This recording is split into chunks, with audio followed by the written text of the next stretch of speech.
Resh Samer Aleph Amoud Bet en dernier tiers de la page. Batar de Sayem Shealtin. Une fois qu'il a terminé donc les Shealtin, c'est-à-dire les demandes, alors Vegoufa et le corps. Pourquoi est-ce que exactement, pourquoi est-ce qu'on a dit Goufa? D'accord, Goufa. Alors apparemment, ces bénédictions centrales, elles sont considérées quelque part comme le tronc, parce que Goufa, Gouf, c'est le tronc. C'est le corps. D'accord, c'est le tronc. J'ai pas compris pourquoi. Hein. Le Rama qui dit que ça correspond à Echal Aratson. Comme si on avait mis à l'intérieur le Echal Aratson qui correspond à Tiferet, à l'intérieur. Parce que c'est 12 bénédictions. Lui dit qu'il y en a 12, bien qu'on compte 13, mais il dit qu'il y en a 12 parce que ça correspond, vous savez, aux 12 permutations de Yud Kevavke, ou ce qu'on appelle les 12 frontières. Vous savez ce qu'on avait vu dans Sefer Yetzira, les Yud-Bet Givoulé à l'Arson. Les goulottes. Alors, Shalim Bekol Citrine, maintenant il est parfait dans tous les côtés, parce qu'effectivement maintenant on a fait que ces 12-là, c'est les 6, d'accord, c'est-à-dire c'est l'essentiel du corps. Bechedva Deliba, dans la joie du cœur, parce qu'il dit maintenant, il dit qu'on est sûr que notre demande va être accordée. Ve'iu Sha'al Vesayem Shealtin, et qu'il a demandé, et qu'il a terminé, les Shealtin, et qu'il a terminé ses demandes. Yehader, ça veut dire il va revenir, Yarzor, les Amshacha, pour pouvoir attirer. Birkaan, les bénédictions, Vechedvan, et les joies, les tatas, soit les tatas vers le bas, les matas, ou les malas. Alors, moi j'ai pas, moi j'ai juste les tatas. Les tatas, oui. Beraza, dans le secret du Echala Tlita'a, du troisième palais. Vous avez ça? Dans le secret du troisième palais, les Amshacha, les tatas, pour pouvoir attirer vers le bas. Qu'est-ce qui vient faire maintenant ce troisième palais?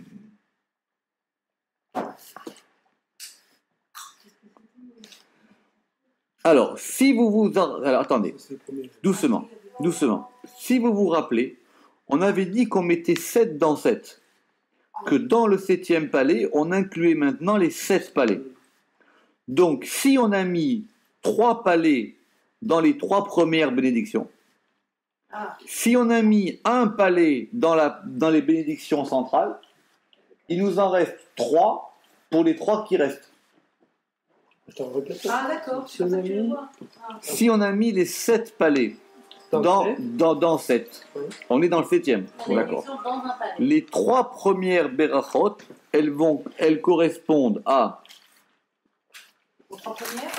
Alors, elles correspondent à Echal Aratson, Echal Ahava et Echal Srut. Ah, tu commences par le haut alors? Apparemment, c'est ce qu'il dit. Alors, il dit Shat Kanamad Beshlosha Avot Ima Malchut, Deainu Echal Aratson, Echal Ahava, Echal Zechut, Veata Yarad, El Shlosha Echalot Anisharim, et maintenant il y a les 3 qui restent, qui sont Echal Livnat Asapir, qui est Rishon. Echal Livnat Asapir qui est Rishon, Echal Etsem Hashamaim Sheni, ve Echal Noga Shlishi, Mimata Lemala, de bas en haut, et ça ce sont les 3 dernières bénédictions. Et donc il dit c'est ça le Echala Tlita'a, c'est-à-dire de bas en haut. Alors si je comprends bien, ça fait comme ça, et puis ça fait comme ça. Exactement, parce que ce qu'il faut, ça je l'avais déjà dit, c'est qu'il faut relier la Retse avec Birkat Avot. Ah oui, d'accord. Modim avec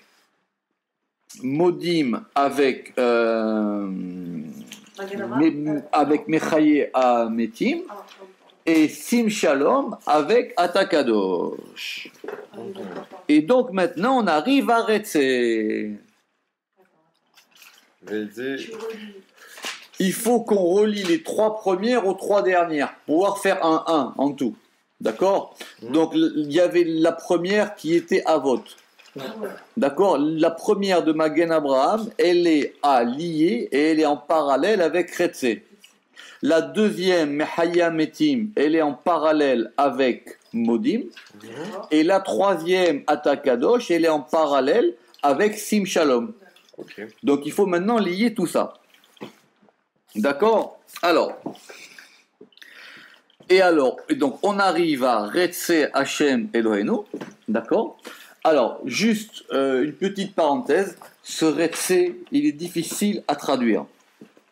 Et ça, c'est une question qu'on a eue avec M. Seban plusieurs fois. Parce que Retsé, ça veut dire vouloir au sens propre, mais les ratsot en hébreu, ça veut dire agréer. Agréer ou accepter. Ça veut dire être content d'eux, dans le sens où on va dire meroutse. Éprouver de la gratitude, quoi. Contenté. C'est compliqué parce que souvent dans le Zohar, on dit que Dieu, il était itra, il est quelque part, c'est qu'il éprouve du plaisir, il éprouve du contentement. Et ici, on demande que Dieu, il agrée. Alors ici, c'est Retsé Hashem Eloheinu Be'amecha Israël. Et ça se construit avec un bet. C'est l'Eratzot B. D'accord? Ça veut dire que Dieu, il soit content de son peuple d'Israël et de leurs prières. Dans son c'est peuple, ça. on peut dire.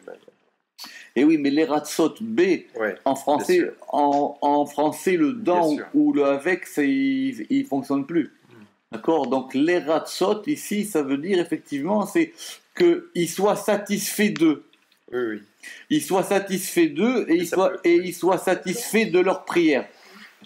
Et d'ailleurs, on demande que donc maintenant, Ve'ashev avoda lidvir beitecha, et qu'il ramène le travail, c'est-à-dire quoi le travail? C'est la avoda des korbanot. Lidvir, comment on dit le dvir? C'est quoi le dvir? Le dvir, monsieur Seban. Donc le dvir, c'est le parvis, qu'on puisse refaire les korbanot, et on termine Baruch Ata Hashem Amachazir Shechinato de Tzion, qui ramène sa présence ou sa résidence vers Tzion. D'accord? Alors, le Zohar ici va nous dire Retsé Hashem Eloheinu Ayu des Mahamadot. Alors, est-ce que vous avez des Mahamadot ou Ayu Mahamadot? Alors, attendez, on va regarder ça. Mahamadot. Des Mahamadot. Mais il y a marqué aussi, il y a marqué Nusra Acheret. Doucement.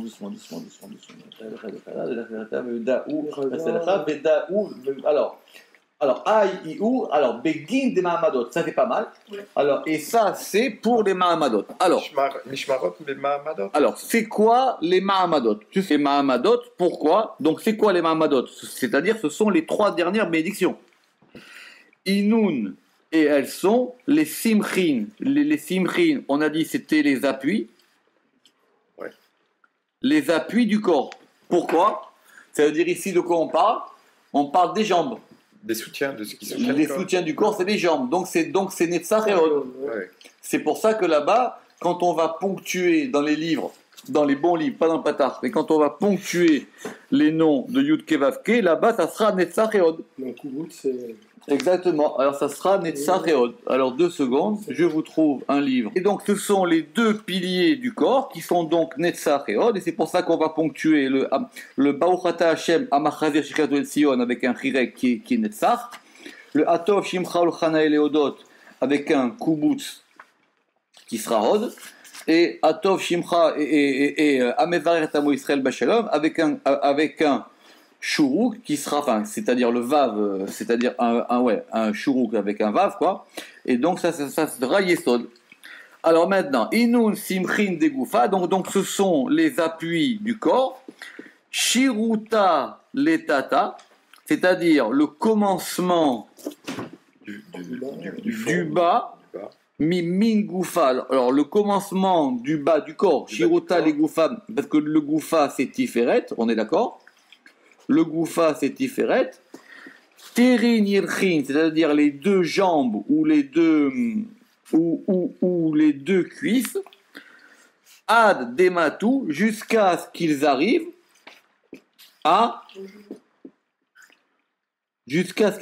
au birkaim. Les birkaim, ce sont les genoux. Jusqu'à ce qu'ils arrivent aux genoux. Ve'ili ninun raza des mamadot, et ça, ce sont les mystères, justement, de ces stations debout, de ces soutiens, des kaimé al-korbana qui se tiennent sur le sacrifice. C'est-à-dire, quand on faisait le sacrifice, il fallait effectivement qu'il y ait ces mahamadot. Ve'acha iyu raza ditrin yidrin. Et donc, ici est le secret de ces deux jambes. Shiruta, le commencement, ad birkain, jusqu'au genou. Min'ela, depuis le haut. Chabura des Nevi'im, c'est-à-dire le lien des prophètes, parce que vous savez que Netzach et Od, c'est lié à la prophétie. Bemarot, dans les visions, parce qu'on a vu qu'il y avait la prophétie éveillée, il y avait la prophétie endormie.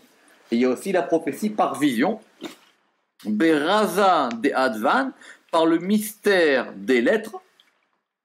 Des Ikroun, qui s'appellent, parce que les prophètes, ce sont Netzach et Od. Et dans les Marot, on est passé maintenant dans le Echal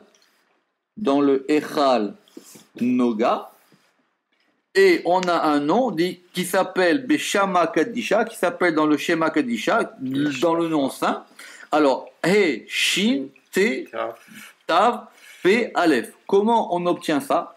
On obtient ça par un alphabet qui s'appelle le Hadbash. Ok, c'est quoi le Hadbash? On écrit 11 lettres, Donc, Aleph envoie à Tav, et Bet envoie à Shin. D'accord? Gimel à Resh, et Dalet à Kouf. D'accord? Et donc ça maintenant, ce shem-là, He, Shin, Tav, Pe, Aleph, Be, Adbash, il correspond à Tsebaot. Alors il faut expliquer. D'abord, pourquoi Tsebaot?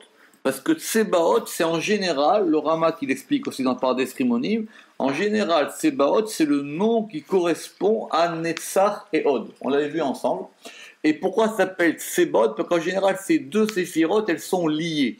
Comme les deux reins, comme les deux jambes, comme les deux cuisses, etc. C'est lié ensemble. Donc ce sont deux qui forment un. Ça, on l'a vu dans le Pardes. Maintenant, pourquoi ce shem de Tsebaot, on le transforme en Hadbash? Pourquoi on a choisi cet alphabet de Hadbash et pas un autre alphabet? Parce que l'alphabet de Hadbash, c'est l'alphabet qui permet de voir les choses en miroir. Ce qui se passe en haut. C'est-à-dire, c'est comme si vous regardez le reflet du soleil dans la mer.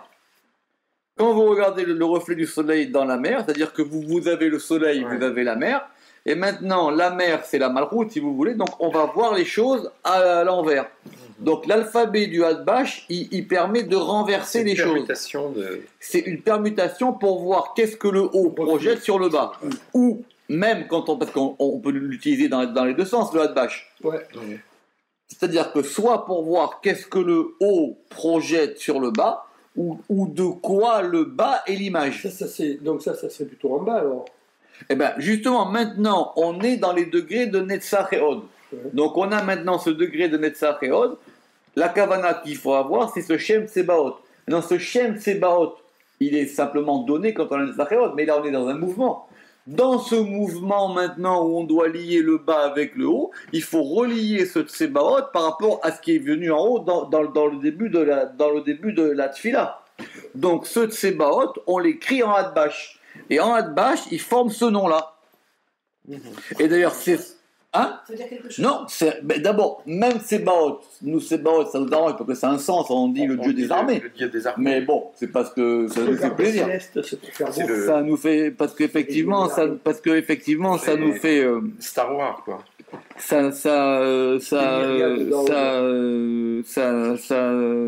nous fait plaisir. Alors, Ah, d'accord. maintenant, attendez, maintenant c'est pas fini. Alors, on avance dans le Zohar, des Iou Raza, des Shima, des Ikret Tsebaot, parce que ça, c'est le mystère du nom qui s'appelle Tsebaot. Da Salik Veda Nachit. Celui-ci monte et celui-ci descend. Qui c'est qui monte, qui c'est qui descend? Alors, C'est Netzar qui a l'habitude de monter et Rod qui a l'habitude de descendre. oui, mais alors, dans les lettres, il va nous expliquer, le Rama, comment ça marche. Alors, on va essayer de voir ça tranquillement. Quand on a un Tsebaot, si on prend Tsebaot, Aleph, Vav, Tav, et qu'on va l'écrire en Adbash. Vache. Très très bien. Alors, c'est ce banc. Le tzadi qui donne quoi? En Adbash. Donc, j'ai- Madvash, alors, à mon avis, il doit donner. Ah. Il y a des lettres qui sont montées et des lettres qui sont descendues. C'est ça que veut dire le Zohar. Da Salik Vedanachit. Oui, il y en a qui montent. Qui sont- Le tzadik, il était en bas. Il est monté. Le bet, il était en haut. Il est descendu. Le Aleph, il était en haut. Il est descendu. Le Vav, il était en haut. Il a descendu. Et le Tav, il était en bas. Il est monté. Ah. Donc il y a un mouvement, on le manipule pas comme ça, cet alphabet. Quand on dit Adbash, c'est-à-dire on a un Aleph et qui donne un Tav. C'est ondulatoire. Quand le Aleph donne un Tav, on fait descendre le Aleph, ça veut dire que l'image du Aleph c'est le Tav. Oui. Mais quand on va Bien faire sûr. passer le Tav en Aleph, on fait monter le Tav. Oui. Donc c'est un alphabet ondulatoire, comme tu as dit. C'est ça qu'il a dit, Dasalik Vedanachit. Il y en a un qui est monté et il y en a un qui est descendu. C'est l'ADN alphabétique. Le Aleph, il est salik, tav. Le Aleph, il est descendu. Non, le Aleph. Ah, alors lui, il dit que le Aleph, il est monté. Non. Alors, Albash, Aleph salik. Le Aleph, il est monté. Le tav, nachit, il est descendu. Le bet salik, le bet, il monte, nachon. Le shin, où est-ce qu'il était ce shin-là? Ah, d'accord. Ah, c'est quand on prend le nom dans l'autre sens. Maintenant, pour arriver à Tsebaot, on va faire monter et descendre. C'est-à-dire que maintenant, la plus petite de ces lettres, d'accord, donc, c'est-à-dire le bet et le bet, comme j'ai dit, le bet, le aleph et le vav, qui sont dans la ligne d'en haut, eux, ils vont monter dans les lettres shin, tav, p, et les otiyot qui sont tzadik, tav, elles vont descendre dans les lettres et aleph. Ah, il le voit à l'envers. Ça se manipule pas comme ça, les alphabets. Dans l'alphabet, tu as des lettres qui vont monter, qui vont descendre. Simplement, lui, il pense que quand le aleph, il se transforme en tav, c'est le aleph qui monte. Et quand le tav, il devient aleph, c'est le tav qui descend. Oui, Donc, il faut écrire le hadbash en écrivant la première ligne de aleph jusqu'à kouf, jusqu'à kaf en bas, et la deuxième ligne de tav à lamed en haut. Donc, il faut l'écrire dans l'autre sens. C'est ça que le Zohar il a voulu dire ici. Dasalik Vedanachit. Un, il est monté et un, il est descendu. Maintenant, ça va être le nom d'en haut et l'autre, Ashtafa, là, c'est le nom. Non. Alors, tu as un nom. Tu as un nom de Tsebaot. Maintenant, ce nom, tu vas le manipuler avec un alphabet. Dans cet alphabet qui s'appelle le Hadbash, tu vas opérer des transformations. Dans ces transformations, certaines lettres vont monter et certaines lettres vont descendre. Donc maintenant, dans cette ondulation de montée et de descente, tu vas avoir un nouveau nom. Mais ce nouveau nom, il a agi comment, quelle est l'action qu'on a opérée pour avoir du premier nom un deuxième nom? C'est pas comme ça l'histoire d'alphabet. Ça, il faut un peu de douende, comme il a dit. D'accord? Il faut un peu de douende pour l'alphabet. Donc maintenant, il a dit Da Salik Veda Nachit. celui-ci il monte et celui-ci il descend. Alors, Da Beneviim, donc on a un nom qui est dans les Nevi'im, c'est lequel? C'est le Shem Tsebaot. Da Nevi'im, c'est dans les Tsebaot. Veda Marot. Et Da, et celui-ci, il est dans les visions. Or, la vision, c'est plus bas. Et donc, celui-là, c'est le nom Eshin Tav Aleph. Ve'acha Iu Raza Ila. Et ici, c'est un secret supérieur des braïtés. Les braïtés, ce sont les braïtot. Ouais. Or, vous savez ce que c'est que le braille? C'est quoi braille? Non. Pourquoi on a appelé ça les braïtot? Dehors. Parce que ce sont des enseignements externes. Ah, Ritson. Exactement. Ah, ok. Attends, les Baraïtot, c'est pas parce que c'est Ritsonim, c'est parce que c'est des Mishnayot qu'on n'a pas retenus. Oui, mais le Zohar, il fait attention aux mots. Ah. Il dit, ça se figure, c'est placé à l'extérieur du corpus, c'est pas rentré dans le corpus. Ouais. Non, pourquoi on les a pas rentrés dans le corpus? Donc le corpus, il serait un intérieur et les autres seraient un extérieur. Et pourquoi est-ce qu'on les a pas rentrés dans le corpus? Parce que ce sont des degrés extérieurs.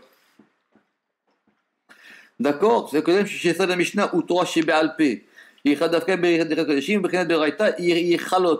donc effectivement, ce sont comme les palais qui sont eux à l'extérieur. Par exemple, de la même manière que les deux jambes, elles sont à l'extérieur du corps. Ce sont des choses qui sont... Donc, Torah chez Birtav, c'est à l'intérieur, et Torah chez Be'alpé, ce sont les braïtés qui sortent du corps vers un autre endroit. Vekad maté inash. Et quand un homme, ou au pluriel, peut-être c'est inché, et quand les hommes, ils vont arriver les birkaïn, alors les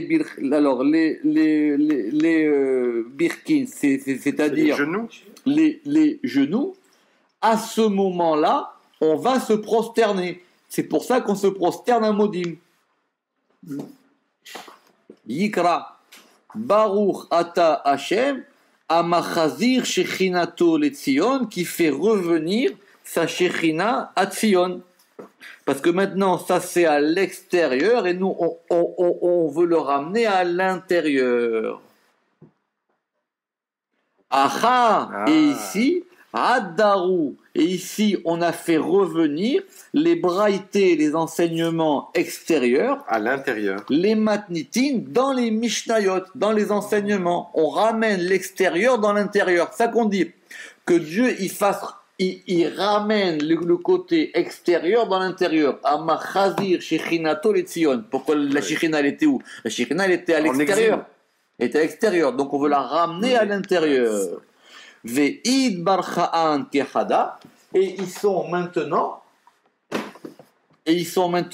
unifiés.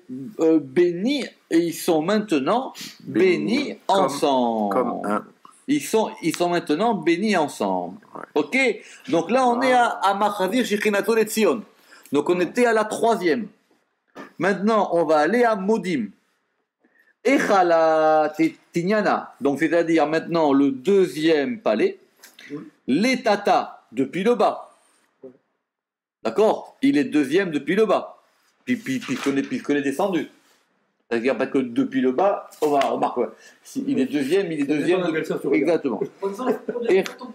Echala Titinyana, c'est-à-dire qui est le 2e de bas en haut. Et qui est le Echal Etsem Hashamaim. Et ça, c'est la prophétie qui vient par le rêve. Des Itpakedu Ba Nishmatim, où les âmes, exactement, elles ont été déposées. Picadon. Exactement, elles ont été déposées. Nishmatim, les salkas pour monter.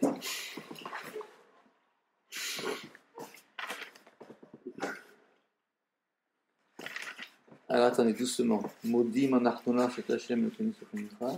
הנפלאות ותודתה, הטוב כי לא חלו רחמך, מרחם ודמו חסדך, כי מעולם קיווינו לך. וכל החיים וחסלר, האל בעזרתנו סלר, אבל הטוב שמך ולך נאה להודות. Alors maintenant, parce que là-bas, c'est là-bas que les Neshamot, elles ont été... Ah oui, c'est ce qu'on dit dans la Chazara, ou peut-être dans le Nosar Ashkenaz. Là-bas, on dit que Al Nishmotenu apekudot lach. Où est-ce qu'on dit ça dans la Tefila? Ah ouais. Quand on dit Modim Anachnu. C'est là-bas que les Neshamot, elles ont été mises en dépôt. Oui. Selon ce qui est marqué Al Nishmotenu apekudot lach, les Ithaza bechezu de Chalma, pour être vues dans la vision du rêve. Modim, donc c'est pour ça que maintenant on est modé, c'est-à-dire qu'on reconnaît les Achna'a Bilchraïn, ça veut dire pour affaisser. Les Achna'a, c'est pour soumettre. Oui, mais ici c'est parce qu'on se prosterne, donc c'est exactement, c'est-à-dire pour soumettre les genoux ou pour soumettre. Non mais la Achna'a, c'est effectivement soumettre ou mettre à dominer, mais ici c'est l'Achna'a Bilchraïn. Les Oda'a al-Nishmatin, ça veut dire pour remercier pour les âmes, Kedeke Amran, parce que comme on dit, al-Nishmotenu apekudot lach, sur nos âmes qui sont effectivement mises en dépôt pendant la nuit. Qui va des Ishtaïl, et maintenant, puisque c'est quoi des Ishtaïl? Parce qu'il a emprunté à son maître jusqu'à ce qu'il arrive à Tov Shimcha ul Chanahe Leodot.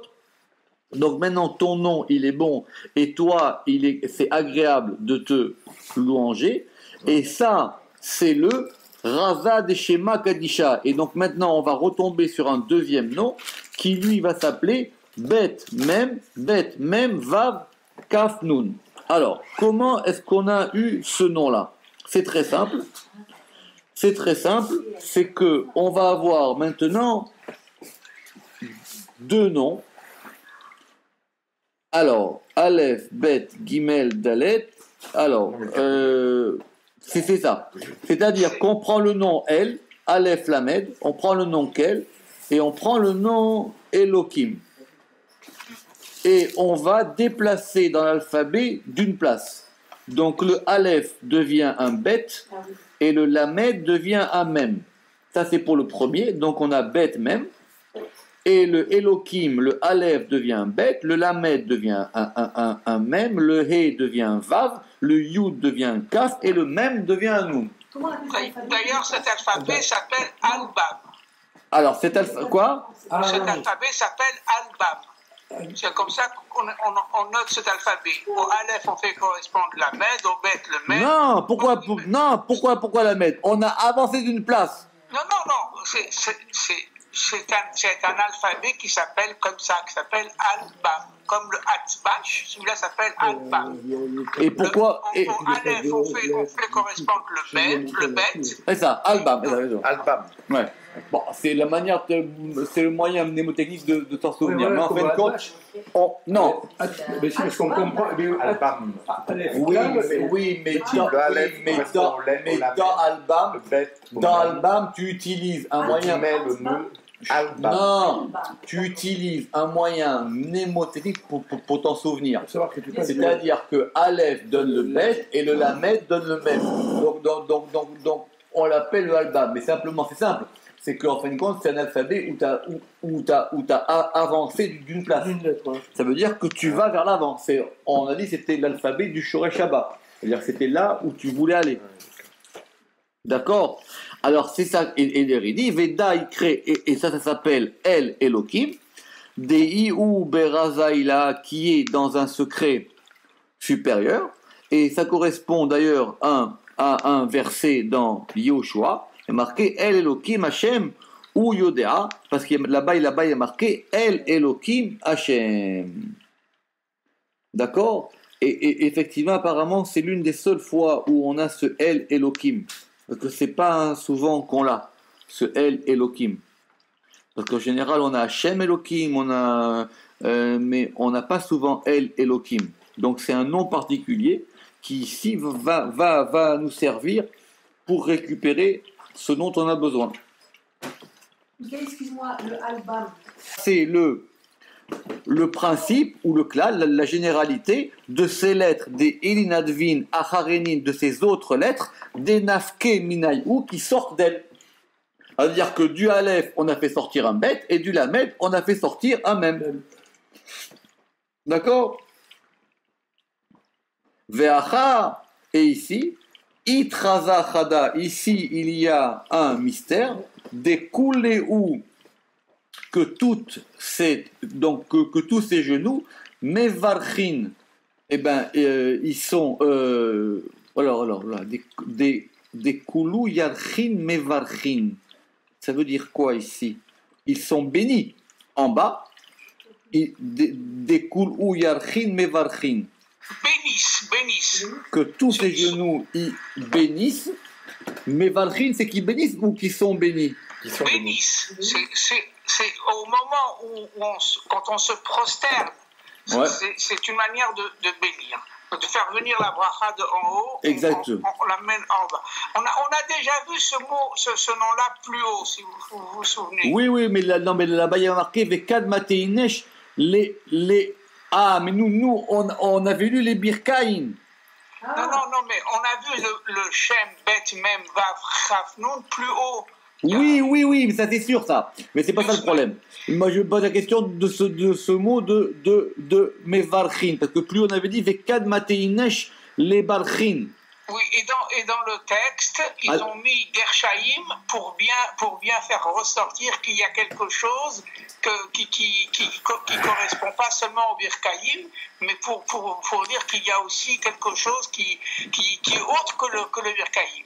Oui, mais effectivement ici il y a une ambiguïté entre les Birkaïn, parce qu'ici il y a une ambiguïté. Oui. Les âmes qui sont restées en dépôt, et on fait la lecture pour qu'elles reviennent, c'est une partie de la nôtre ou c'est les autres d'autres? Alors, justement, c'est ça C'est une partie de nous parce que... C'est ça qu'on va faire dans la Nefilat Apaim, après la Hamida. Non, mais moi, ma question ici, elle est plus...